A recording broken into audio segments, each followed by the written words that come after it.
नमस्कार, आप देख रहे हैं डे नाइट इंडिया टीवी और मैं हूं दीनदयाल।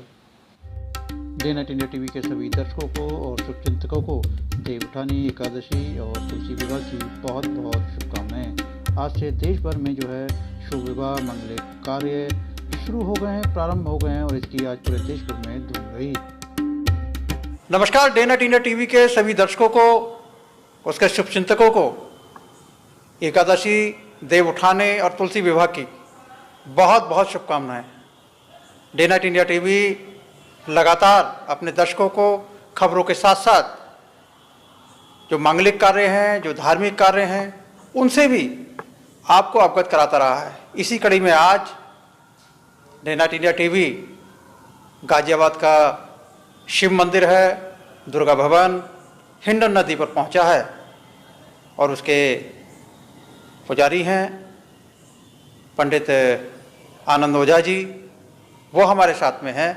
उनसे जानेंगे देवउठान, तुलसी विवाह और एकादशी का हिंदू रीति रिवाज के अनुसार क्या महत्व। पहले तो डे नाइट इंडिया टीवी में आपका बहुत बहुत स्वागत है। धन्यवाद। और हमारे दर्शक जानना चाहेंगे कि आज जो है वो एकादशी है और देवउठानी है और तुलसी विवाह है, तो हिंदू रीति रिवाज के अनुसार इसका क्या महत्व है और आज के दिन इसका क्या महत्व है? जैसे कि कहा जाता है कि आषाढ़ शुक्ल पक्ष देवशयनी एकादशी से चतुर्मास प्रारंभ होता है और चतुर्मास देवउठान एकादशी के दिन समाप्त हो जाता है।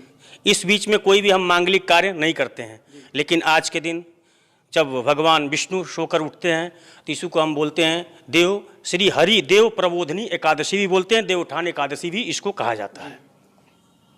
और आज के दिन ही तुलसा और शालिग्राम जी का विवाह कराया जाता है और अधिकतर मंदिरों में प्रातःकाल तारों की छांव में सभी लोग एकत्र होकर और तुलसा जी के सामने दीपक जलाकर और कार्तिक महात्म्य सब लोग पढ़ते हैं। और आज के दिन शालिग्राम जी से तुलसा जी का विवाह कराया जाता है और आज के दिन से अपने हिंदू रीति रिवाज में सारे मांगलिक कार्य आरंभ हो जाते हैं। कई ऐसे लोग होते हैं जिनकी कुंडली के नाम से या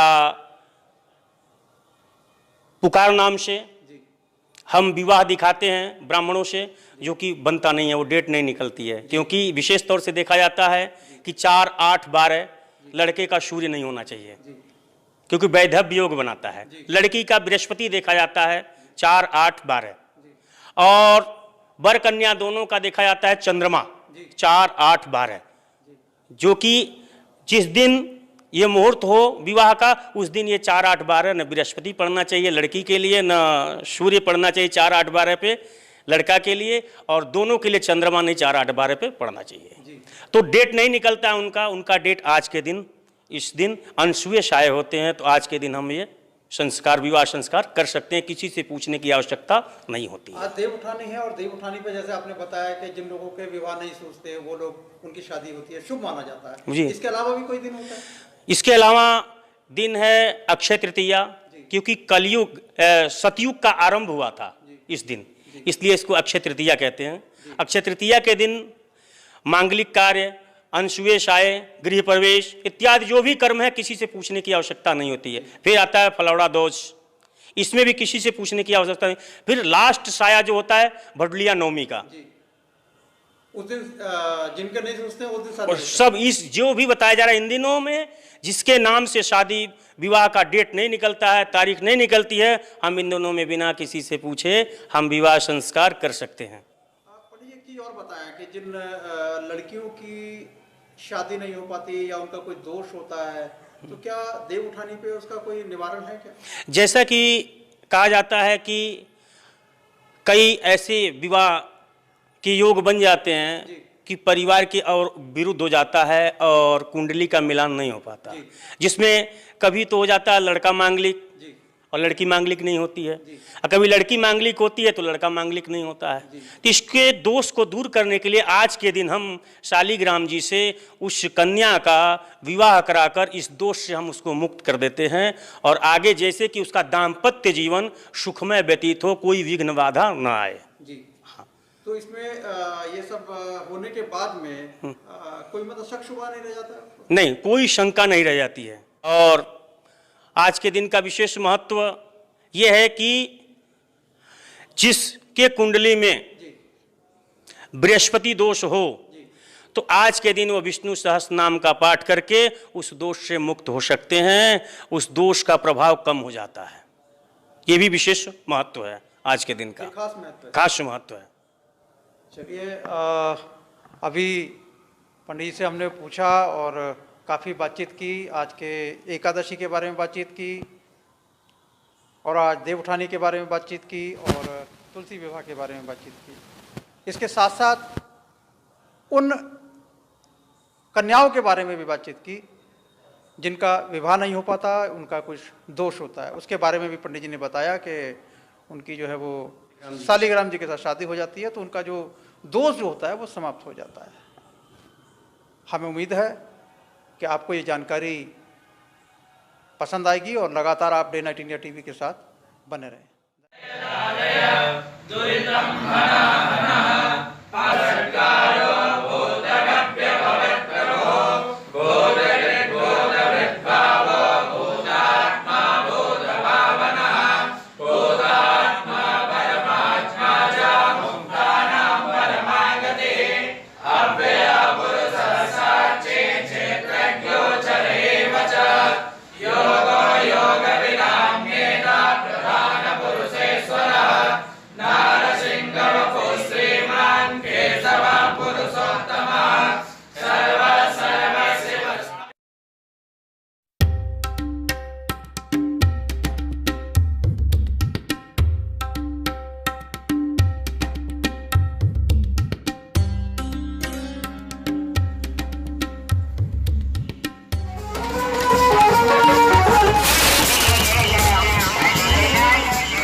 आपका दोस्त पुराने वाला अनूप सोनी। आज का दिन बहुत खास है। खास दिन इसलिए है क्योंकि आज है देवों के देव महादेव का दिन, देव उठाने का, यानी कि देवठान। हिंदू धर्म के मुताबिक बहुत बड़ा दिन है, बहुत बड़ा त्यौहार है, बहुत बड़ा एक जश्न के रूप में मनाया जाता है। आज ही के दिन जितने भी देव हैं वो उठ जाते हैं। डे नाइट इंडिया टीवी हमेशा से लेता आया है आपके पक्ष की बात सबसे ऊपर उठा करके, और आज भी अपनी ड्यूटी को आगे अच्छे से निभाते हुए डे नाइट इंडिया टीवी आ पहुंचा है आप सभी के लोगों के बीच, और हम देते हैं अपने सभी दर्शकों को और इसी के साथ साथ सभी को मुबारकबाद। डे नाइट इंडिया टीवी ने हमको दिया मौका, हम इसके लिए बड़े बड़े शुक्रगुजार हैं डे नाइट इंडिया टीवी के लिए। माँ गुरुर्विष्णु गुरुर्देवो महेश्वरा गुरुर साक्षात पार ब्रह्म तस्मै श्री गुरुवे नमः। आज तुलसी विवाह और देव उठाने का एकादशी है। आज के दिन तुलसी जी का विवाह शालिग्राम भगवान विष्णु से करवाया जाता है। जैसा कि शास्त्रों में वर्णित है कि आज के दिन व्रत रखने से जो 1000 अश्वमेघ यज्ञ का फल प्राप्त होता है, वो एक दिन की एकादशी का व्रत रखने से उसका फल प्राप्त होता है। जिस प्रकार से हजारों बंडल रुई के हो, क्विंटल और रुई हो, लेकिन एक छोटी सी चिंगारी भी उस हजारों क्विंटल बंडल को, रुई के बंडलों को तबाह कर देती है, जला देती है। इसी प्रकार से इंसान का एक छोटा सा अच्छा कर्म किया हुआ उसके बहुत सारे पापों का नाश कर देता है। तो आज तुलसी विवाह है और हम लोग बालाजी सेवा परिवार बाबा की कृपा से हर साल एक किसी भी गरीब कन्या को तुलसी के रूप के अंदर देखकर उसका विवाह करवाते हैं। और बाबा की कृपा है इन कुछ वर्षों के अंदर 100 से ज़्यादा बेटियों का कन्यादान बालाजी महाराज की कृपा से करवाया जा चुका है। आज भी एक बेटी का कन्यादान किया गया है। कुछ दिन पहले महाराज श्री राजेश्वरानंद जी के द्वारा भी 4 बेटियों का कन्यादान किया गया था। तो हर साल एक छोटी सी कोशिश है कि बेसहारा बेटियों का कन्यादान हम लोग तुलसी का विवाह रूप में अंदर किया जाए। आपकी नज़र में भी कोई ऐसी बेटी आती है तो आप हमसे संपर्क कर सकते हैं। बोलो श्री सद्गुरुदेव महाराज की जय।